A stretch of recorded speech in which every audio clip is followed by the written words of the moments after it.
Ready or not, here it might be. Turns out they're going for immigration reform. Yeah, the long-awaited yet largely unexpected fight to reform federal immigration policy is, as of today, unexpectedly upon us. The tick-tock of what led up to us learning this today is a little bit head-spinning. Last night, President Obama told reporters on Air Force One that Congress probably lacked the, quote, appetite to take on immigration this election year. That comment from the president led to the broadly understood truth expressed by this completely conclusive Associated Press headline. It's not going to happen. Immigration reform off the agenda, so says Obama. Well, this morning, House Minority Leader John Boehner one-upped the AP, saying, quote, there is not a chance that immigration is going to move through the Congress. Not a chance. Not long after Mr. Boehner took up residence on that particular limb, Senate Majority Leader Harry Reid got all oh yeah on the subject. Senator Reid called Mr. Boehner's bluff and introduced what he called a framework for overhauling U.S. immigration laws. It spells out tougher border security, high-tech ID cards for immigrant workers, a new process to admit temporary workers, tough sanctions on employers who hire people who are in this country illegally, and eventually a path to citizenship for those who are currently here illegally. Neat. It's neat that he introduced it. That's what they want to do. We got a framework. But didn't the president just last night say on his giant aeroplane full of reporters that immigration was off the agenda? Yeah, he did say that. At least that's what everybody thought he said.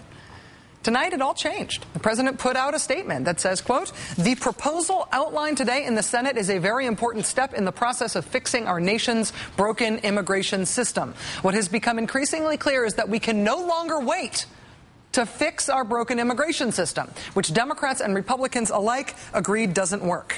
The president saying we can no longer wait. Well, okay then. As unlikely as it looked at sunrise today, the Democratic leadership is right now on pretty much the same page about immigration. On the other side of the aisle, however, Republicans are not only not on the same page, they're not even in the same book. As the country prepares now for a new, huge political fight over a critical issue, the Republican Party has a giant crack running right down the middle of it. Arizona's Papers, Please law was signed last week, and while that can be seen as an impressive accomplishment for the right wing of the Republican Party in that state, flexing its legislative muscles, it also really puts the rest of the Republican Party in the country on the spot. Suddenly, everyone in the party is expected to go on record now and say what they think about Arizona's way out there anti-immigration law. And while the people on the far right of the party who like that law may be excited about that, it is not a recipe for party unity. Take, for example, Tea Party favorite Marco Rubio, the guy who just forced Charlie Crist out of the Republican Party for being too moderate. Marco Rubio released a statement about the Arizona Papers, Please law, which said in part, quote, I think aspects of the law, especially that dealing with reasonable suspicion, are going to put our law enforcement officers in an incredibly difficult position. It could also unreasonably single out people who are here legally, including many American citizens. So the single most recognizable candidate associated with the Tea Party movement nationwide has just come out against the Papers, Please law. Will all of his supporters in the Tea Party movement also be speaking out against this new law now? You know, all those people protesting too much government intrusion into our lives? If you're really for small government, you'd think they'd be lining up alongside the Tea Party hero, Marco Rubio, to denounce any law that compels people to stop people on the street and demand to see their papers, a law that presumes you're illegal unless you can prove otherwise. Talk about big government, hoo boy.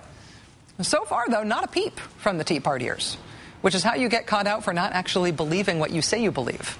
When you are confronted with a big national story that directly speaks to the thing you say you're concerned about, too much government, and you say nothing, starts to look like maybe your movement is less about your stated principles and more about something else.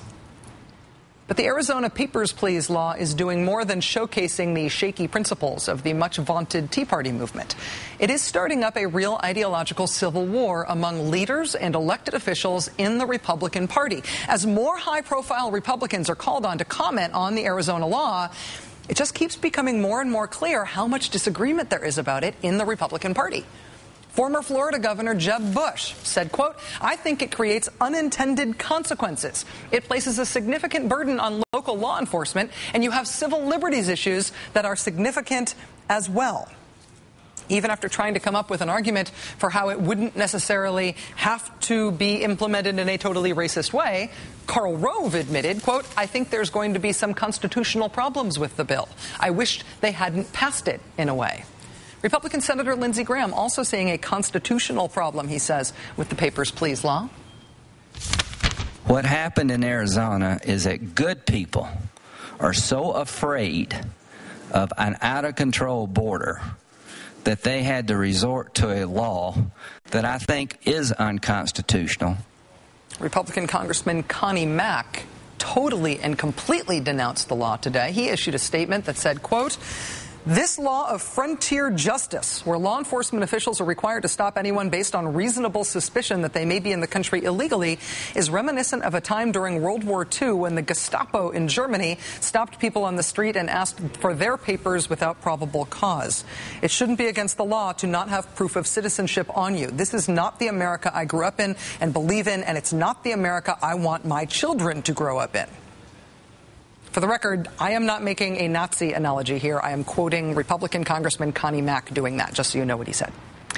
Bob McDonnell, the very conservative Republican governor of Virginia, has also hinted at actually that exact same sentiment. He did it in a radio interview this week.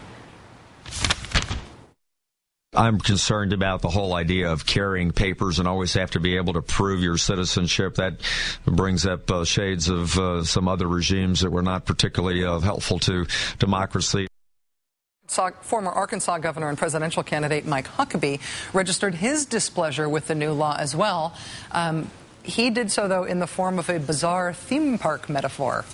He told the Dallas Morning News, quote, "What does concern me is that if it's not carried out and applied carefully, you could end up in the situation where people are indiscriminately stopped who are absolute citizens. America is a lot like Disney World, in that once you get a ticket, you're in. You don't have to keep showing your ticket to keep riding the rides. That's the whole point of liberty." Straddling the Republican divide on this issue are people like Senator John Cornyn of Texas, who's not exactly sticking up for the Arizona law, but he says it's been misunderstood. Quote, "I don't think it is as onerous as it's been represented." Actually, I don't think people misunderstand the Arizona law. This is one of those bills that the more you know about it, the more surprised you are about just how onerous it is. But if you want to get a sense of just how uncomfortable the position is that Republican politicians have been put in by this Arizona law, just watch this next clip. Watch this. This is Minority Whip, poor Minority Whip Eric Cantor on ABC yesterday. He's so desperate to not take a stand on the Papers, Please law either way that he basically filibusters the interview. Are you in the Jeb Bush, Marco Rubio, Karl Rove camp that this law that Jan Brewer signed in Arizona goes too far, is unenforceable, or lots of questions around how it will be enforced? Or are you in the McCain, Kyle, Brewer camp in support of the law? Which camp are you in? I think that's a false choice. How is that a false choice? Because no one is going to accept the lawlessness. First and foremost, we're a country of laws. Now, are you asking whether I think that America is a country of opportunity? Absolutely. Are we a country built on immigrants? Absolutely. I'm asking if you agree somewhere. with Marco and Rubio also, that the law goes too far. That's what I'm asking. Listen, I can tell you this. I am for making sure that America remains a country that stands of freedom and opportunity for everyone. Also, puppies. I'm totally for puppies. Are you asking me about puppies? I'm so pro-puppies. How dare you insinuate that I'm not pro-pup... Oh, that's not what you're asking? Eric Cantor is very sure that he does not have to give a direct answer about the Arizona immigration law because he desperately does not want to. The thing is, every time a Republican does give a direct answer about the Papers, Please law in Arizona, the divide within the Republican Party on this gets deeper and more public. And it looks like this problem is only going to get worse. Both the problem faced by people who don't believe in presuming everyone is illegal unless they can prove otherwise, the problem of the bill itself, but also the problem for Republicans who are going to have to now continue to fight each other in public over whether we should presume everyone's illegal unless they can prove otherwise. This is a big political problem. Andrea Nill at Think Progress is reporting that legislation similar to the Arizona Papers, Please law may be brought up in at least 7 other states besides Arizona. And if Scott McInnes, the Republican frontrunner in the Colorado